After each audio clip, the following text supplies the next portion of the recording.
नमस्कार, स्वागत है आप सभी का डीडी न्यूज के इस विशेष सांकेतिक भाषा के बुलेटिन में। आपके साथ मैं हूं संध्या शर्मा और मेरे साथ है मेरी सहयोगी मनीषा शर्मा। आइए बुलेटिन की शुरुआत करते हैं हेडलाइंस के साथ। बिहार और पश्चिम बंगाल के लिए आज बड़ा दिन। प्रधानमंत्री नरेंद्र मोदी दोनों राज्यों में 12,000 करोड़ रुपए से अधिक के विकास परियोजनाओं की करेंगे शुरुआत। टेक्नोलॉजी, कनेक्टिविटी, बिजली जैसे क्षेत्रों में जुड़ेंगे नए आयाम।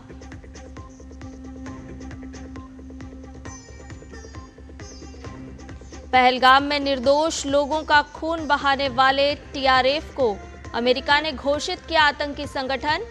जब्त होगी संपत्ति, फंडिंग पर भी लगेगी रोक।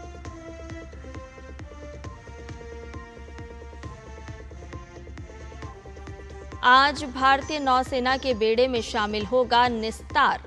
पनडुब्बियों से जुड़े रेस्क्यू ऑपरेशन में मिलेगी मदद।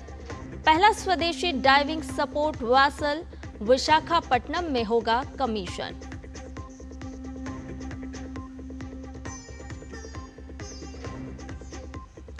अगले 3 से 4 दिन मध्य प्रदेश और उत्तर प्रदेश में भारी बारिश का रेड अलर्ट।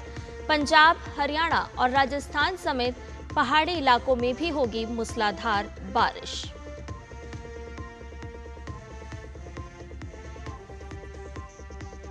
और एशिया के सबसे पुराने फुटबॉल टूर्नामेंट डुरंड कप की पुरस्कार राशि में भारी वृद्धि।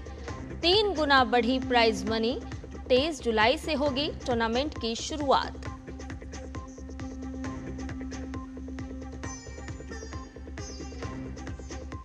आइए सभी समाचारों को विस्तार से जानते हैं।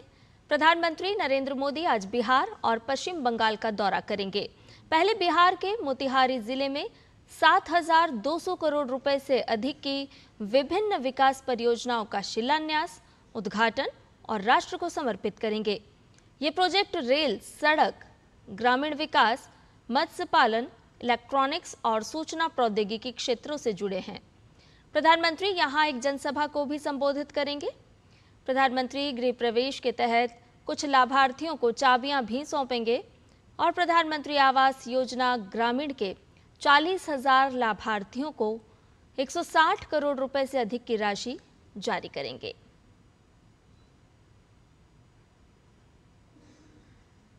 बिहार के बाद प्रधानमंत्री नरेंद्र मोदी पश्चिम बंगाल का दौरा करेंगे और दोपहर लगभग 3 बजे दुर्गापुर में 5,000 करोड़ रुपए से अधिक की विभिन्न विकास परियोजनाओं का शिलान्यास, उद्घाटन और राष्ट्र को समर्पित करेंगे।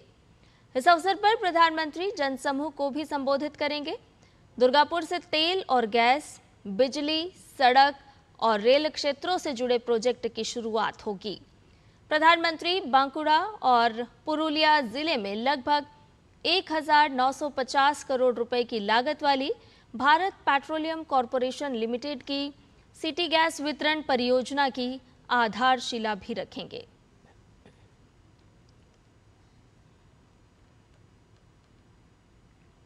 अमेरिकी विदेश मंत्रालय ने एक बड़ा निर्णय लेते हुए पहलगाम हमले में शामिल द रेजिस्टेंस फ्रंट को विदेशी आतंकवादी संगठन और विशेष रूप से नामित वैश्विक आतंकवादी घोषित कर दिया है। अमेरिकी विदेश मंत्रालय ने टीआरएफ को पाकिस्तान स्थित लश्कर ए तैयबा का मुखौटा संगठन और सहयोगी बताया है। बयान में खास तौर पर जिक्र किया गया है कि टीआरएफ ने 22 अप्रैल 2025 को जम्मू कश्मीर के पहलगाम में हुए हमले की जिम्मेदारी ली थी, जिसमें 26 निर्दोष नागरिक मारे गए थे और यह हमला 2008 के मुंबई आतंकी हमलों के बाद भारत में नागरिकों पर सबसे घातक हमला है। बयान में कहा गया है कि टीआरएफ ने 2024 में भी भारतीय सुरक्षा बलों पर कई हमले किए हैं।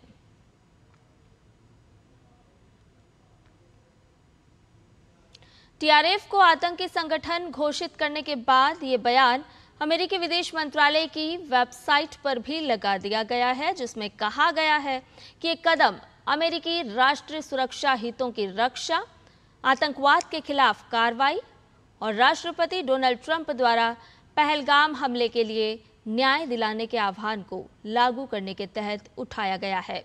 ये संशोधन अमेरिकी आव्रजन और राष्ट्रीयता अधिनियम की धारा 219 और कार्यकारी आदेश 13224 के तहत लागू किए गए हैं। ये फैसला जल्द ही फेडरल रजिस्टर में प्रकाशित होने के साथ प्रभावी हो जाएगा।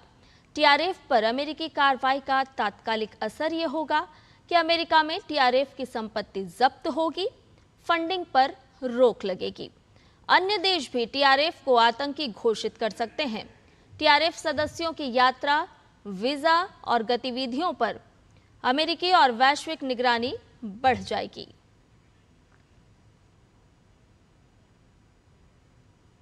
भारतीय नौसेना को आज से निस्तार की ताकत मिलने वाली है। नौसेना आज विशाखापट्टनम के नेवल डॉकयार्ड में अपना पहला स्वदेशी डाइविंग सपोर्ट वेसल निस्तार को बेड़े में शामिल करने के लिए पूरी तरह से तैयार है। ये जहाज गहरे समुद्र में गोताखोरी में सक्षम है। ये पनडुब्बियों से जुड़े रेस्क्यू ऑपरेशन में बहुत बड़ा योगदान देने वाला है। निस्तार डीप सबमर्जेस रेस्क्यू वेसल के तौर पर मदरशिप के रूप में भी काम करेगा। ये समुद्र के भीतर पनडुब्बी में किसी भी आपात स्थिति में फंसे लोगों को बचाने और निकालने में मददगार साबित होगा। भारत ने रक्षा के क्षेत्र में एक और कीर्तिमान स्थापित कर दिया है। भारत ने अपनी सामरिक क्षमताओं को और अधिक मजबूत करते हुए पृथ्वी 2 और अग्नि 1 मिसाइल का सफल परीक्षण किया है। दरअसल गुरुवार को ओडिशा के चांदीपुर स्थित एकीकृत परीक्षण रेंज से इन दोनों मिसाइलों का परीक्षण किया गया। शॉर्ट रेंज की ये दोनों मिसाइलें सभी परिचालन और तकनीकी मानकों पर खरी उतरी हैं।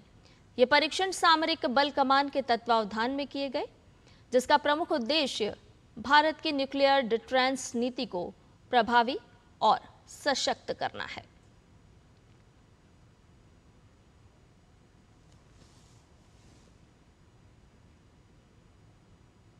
कुछ समय पहले मुंबई में वेव्स सम्मेलन का पहला संस्करण आयोजित हुआ था। ये सम्मेलन काफी सफल रहा। इसकी सफलता के बाद आज सूचना एवं प्रसारण मंत्री शिखर सम्मेलन की रिपोर्ट का अनावरण करेंगे। केंद्रीय मंत्री यहां भारतीय रचनात्मक प्रौद्योगिकी संस्थान के नए परिसर का भी उद्घाटन करेंगे। उत्तर प्रदेश के कई जिलों में आज भारी बारिश हो सकती है। मौसम विभाग का पूर्वानुमान है कि अगले 3 दिनों में मध्य उत्तर प्रदेश के कई जिलों में भारी बारिश की संभावना है। कुछ स्थानों पर आकाशीय बिजली भी गिर सकती है।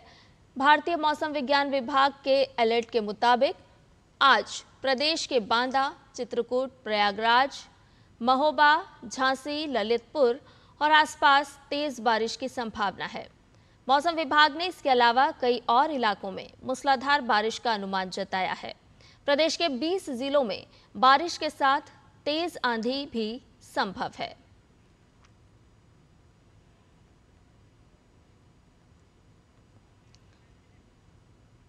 और एशिया के सबसे पुराने फुटबॉल टूर्नामेंट डुरंड कप की पुरस्कार राशि में भारी इजाफा किया गया है। इस वर्ष पुरस्कार राशि 1.2 करोड़ रुपए से बढ़ाकर 3 करोड़ रुपए कर दी गई है। साथ ही सर्वश्रेष्ठ गोलकीपर, गोल्डन बूट और गोल्डन बॉल विजेताओं जैसे व्यक्तिगत पुरस्कार विजेताओं को एसयूवी प्रदान की जाएगी। चैंपियन टीम को राष्ट्रपति भवन में आमंत्रित किया जाएगा, जहां राष्ट्रपति प्रेसिडेंट्स कप प्रदान करेंगी। 23 जुलाई से शुरू होने वाले डुरंड कप में इस साल 6 team Mohun Bagan, east Bengal, Mohammedan sporting, Jamshedpur FC, Punjab FC और गत विजेता नॉर्थ ईस्ट यूनाइटेड एफसी ने अपनी भागीदारी की पुष्टि की है। और इसके साथ ही हमारे इस विशेष सांकेतिक भाषा के बुलेटिन में फिलहाल के लिए इतना ही। मुझे और मेरे सहयोगी मनीषा शर्मा को दीजिए इजाजत। नमस्कार।